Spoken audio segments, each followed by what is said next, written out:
আজ আমি fried rice করবো রাইস কুকারে। এই রাইস কুকারে ফ্রাইড রাইস করার জন্য আমি প্রথমে কাজুটাকে আগে একটু ভেজে নেব। এটা আমার কুচিনার রাইস কুকার। আর আমি কিশমিশ দিয়ে দিলাম।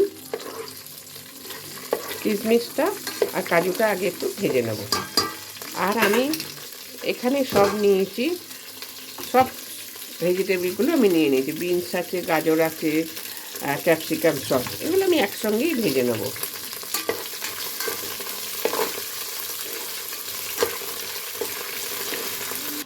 ফোড়নের জন্য আমি গরম মশলা, দারচিনি আর এলাচ, এই লবঙ্গ দিয়ে দিলাম, আর তেজপাতাও দিয়ে দিলাম। সবজিগুলো সব দিয়ে দিলাম। সবজিগুলো আমি রাইস কুকারেই সব ভেজে নেব।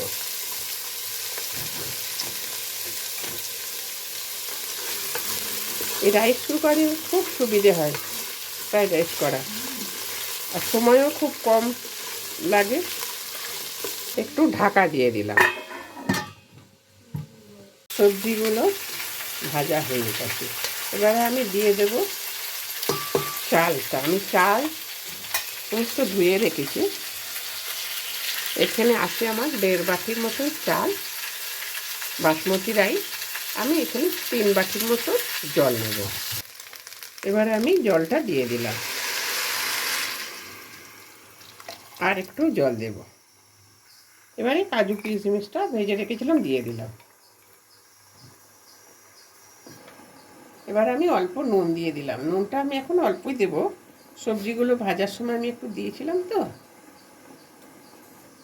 পরিমাণ মতন একটু মিষ্টি দিয়ে দিলাম, অল্প একটু দিতে লাগে মিষ্টি। এবার আমি এগুলো একটু ভালো করে মিশিয়ে দেব। এবার আমি ঢাকা দিয়ে দিলাম। আর এটা হয়ে গেলে, ফ্রাইড রাইসটা হয়ে গেলে অটোমেটিক এটা অফ হয়ে যাবে। একটু ঘি দিয়েছি, তোমাদের বলা হয়নি, ঘিটা দিয়ে একটু নেড়ে দিলাম ভালো করে। ফ্রাইড রাইসে একটু ঘি লাগবেই।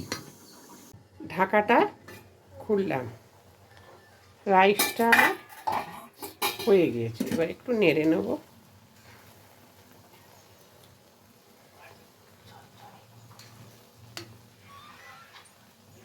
ফ্রাইড রাইসটা হয়ে গেছে। আমি এবারে চাপা দিয়ে দেবো, আর এটা অটোমেটিক অফ হয়ে গেছে।